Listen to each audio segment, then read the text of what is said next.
Unti na nating pinipinturahan ng bahaghari. Unti-unti na nating nakikita ang makulay na bahaghari. Patuloy tayong magmahal at mangarap.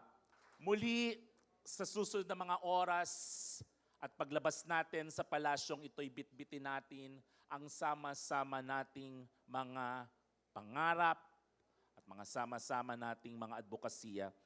Mas magpalaki tayo. Let us be one of the strongest forces and organization in the Republic of the Philippines.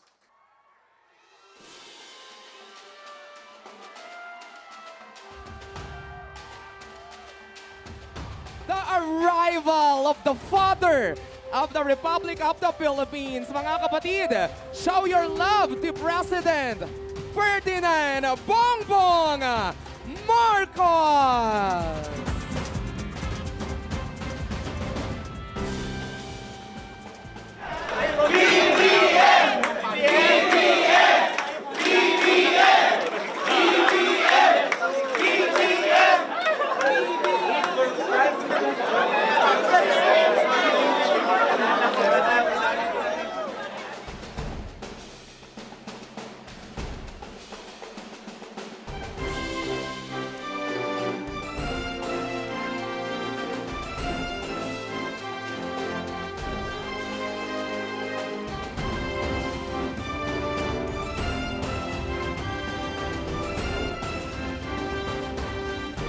We in the Philippines, ang habol lang naman talaga natin is that everybody is treated not for any other thing, not for race, not for creed, not for orientation, but just as Filipinos. And that this government, that's what it's trying to do.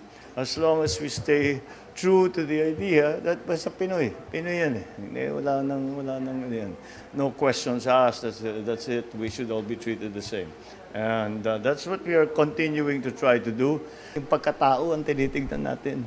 Hindi kung ano-ano pa. Kaya that's the principle that we follow with this administration and with this government.